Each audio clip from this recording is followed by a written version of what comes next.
Good morning, this is Pixie doing another video. When is enough enough? That's a good question. I'm thinking, like if you're having, like your OMAD, you know, I could do OMAD for the rest of my life, which is great. I can throw in a bit of a warrior if I want.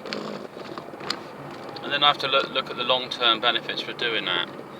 I think possibly I need to be more nutrient aware. I've had stuff, not like brain fog, but my brain hasn't been as sharp as it could be, or maybe I just need to do a bit of brain training. It's like a muscle at the gym. If you don't work it, it's going to get a bit soft and sloppy after a time. I found a supplement to do with like lion's mane.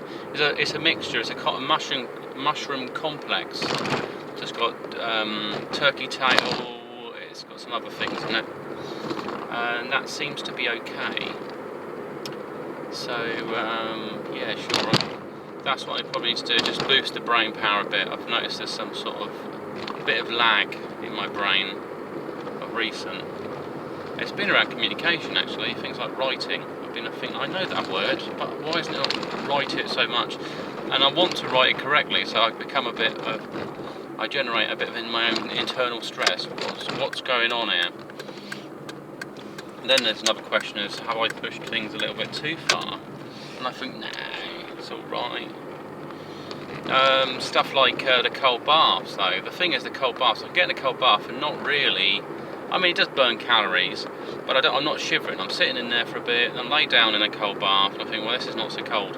So what I might need to do is bring it up another level. So at some point, I'd have to get into a lot more colder water. However, I don't really have access to that unless I'm going to fill up my bath with ice cubes from the shop or something, and just sort of push myself really to get results. So the question is should the pattern change?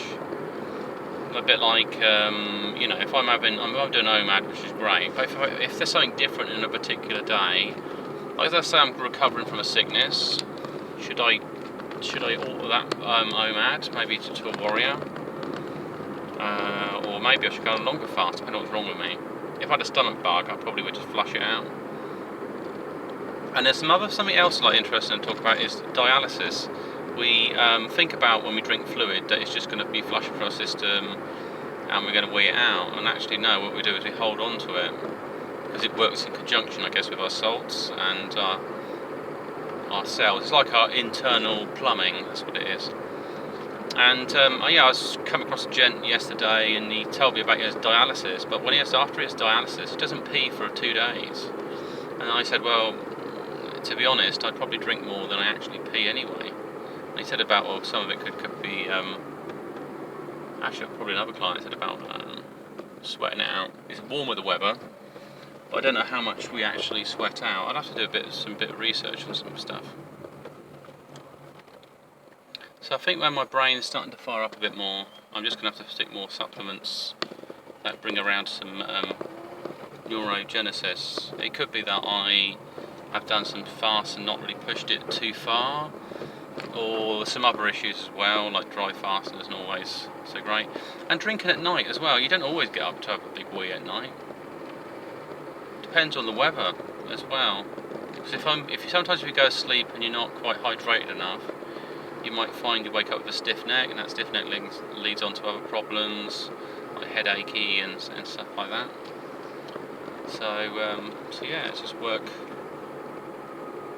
in progress. But generally, I look good. I think I look good. I feel fairly healthy.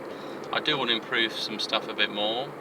I have seen these things that are they're basically like springs that go at the back of your legs, and they can reduce your body weight, tension on your knee joints by about 31 kilograms. And the reason to do that is that if you've got a buggered up knee or a problem with your knee, then you can use it to exercise a lot more. Because I'd like to go on longer walks and stuff, but it's not so nice if your leg starts to click as you walk or any inflammation issues. It hasn't been too much of a problem. And I've had an issue where I damaged something in behind the back of my toe. It's like my arch got damaged. So I might have to have an insert just to build it up again, and then pull that insert out. Well, I mean, things like weight loss helps, but my body might not want to lose much weight at the moment, which is fine. I'm not going to push it. It's I stick into the OMAD pattern and see what results come of it. I can eat a more cleaner OMAD. Like today, I'm probably going to have salad. I got some cheese as well, so I got some salad, a bit of cheese, and bacon, and that's it. I have got a bottle of some special Coke I like to drink, Fentiman's Coke, but I don't have to drink that today. I can just put that, store that away. I got a big bottle of water if I want that. And also doing a kind of check-in where you're at, and what I mean by that is you look at your vitals, you look at how you feel. I mean, if you're not hungry, how long do you go before you are hungry? And I've already broken my fast earlier. I've had a cup of tea with some milk in it, and I had a Danish lattice, to be honest. So today I've kind of turned it into a warrior, but that's it. I mean, I haven't had a huge amount of sugars, and I don't know what my insulin's like. I mean, I could get a device to measure all these things, and then see where I'm at on them scales. But with having a breakfast type OMAD, what happens, I find that sometimes I'm getting up and I feel quite tired, or my energy level's not there. I didn't really feel that from a midday one. I've had a midday OMAD to something like 1 o'clock OMAD, and then went through the rest of the day. I wasn't feeling in the morning so tired. I don't think I've particularly been staying up late. I have had some caffeine issues I need to look at, where I've had a kind of craving to have some caffeine. I don't normally get that, but I've had it recently with some of these energy drinks. It's been hot and lots sort of going on, and I fancy to get a drink. But I guess what my body's doing, I'm substituting. So rather than having sugar, I'm having caffeine. It's like somebody who loves sugary things having salty chips, or salt on his food or whatever. It's substituting one thing for another. There's some things I see no benefit in. Something like, I want sugars, but I'm not going to have sugar. I tell you what, I'll have a pint of alcohol with my dinner or something. Something else to sort of plug the gap in. But that's what it is, I think. It's the reward system substituting. Now, you can do some other things. You can hack your reward system. It's like you should be going to the gym, seeing it as a reward. If you go to the gym and you see it as a punishment, then it's not going to really last. That was one of the things I had to key in myself when I did some exercises and stuff. The problem is it was on my own, it's quite boring. And then I also felt like, wouldn't it be better if you had more bits and bobs in your flat that you could use? I haven't really used them for a bit. I mean, I've been doing some press-ups. I did a load of press-ups yesterday, and as a result, today I've had some lower back stiffness. And that's something else I might reach out to look at some of these fitness guru types. For people who are in industries, like the care industry, and other industries where they put high risk on certain points of their body, so you end up with wear and tear and fatigue on areas of your body. Slow that down. So for a carer, lower back pains, pressure on your joints.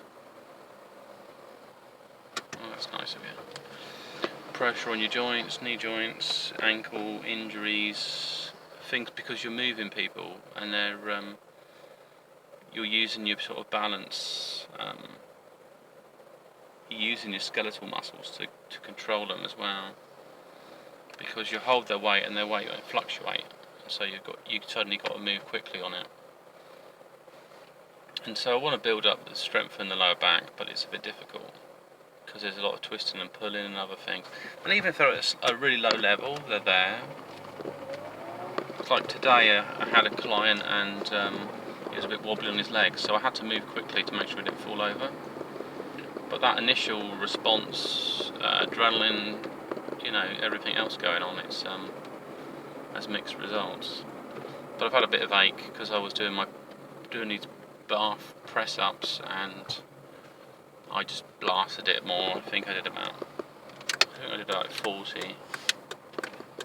But I did it in a short space of time, so it's whack 20. So I could do a lot more, but at least I guess I use it as a guide. Use your suffering as a guide. So if it's aching, and I know that, and I just lay off, and then when the aching's gone, then I do more. I mean, it's a bit like when I was looking at different limits. I think the benefits of a cold bath. So prolonged things like a cold bath every day over a much colder bath once a week. You know, there's a difference. And I don't want to have any circulation issues. I noticed there was something, and I thought, oh, I'm not getting blooming thrombosis or something. Some vein in my leg. It seemed to be acting different after I had a cold bath. So maybe I need to be a bit more careful. I don't want to be too crazy. I like cold water, but what I should be possibly doing is looking at developing the vascular's health.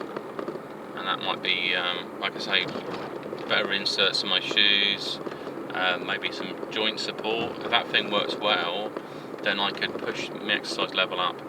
The rest of my body would take the brunt of that weight, and then the other, with the cartilage, it would be slowly being used. It'd be like physiotherapy. It'd be starting to recondition it, redevelop it, because I just don't want any joint problems. I still consider myself young anyway, so might as well. Anything else? So yeah, I think it's just live and learn, really.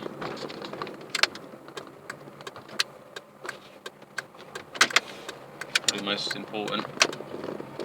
And to keep progressing, really, in what your life. Sometimes life's slow, but as long as you've got clear goals, then have faith and they will come. That's what happens. Or the opportunity will come for them to sort of occur in your life and manifest. So yeah, this is Pig to sign off. I'll speak to you soon.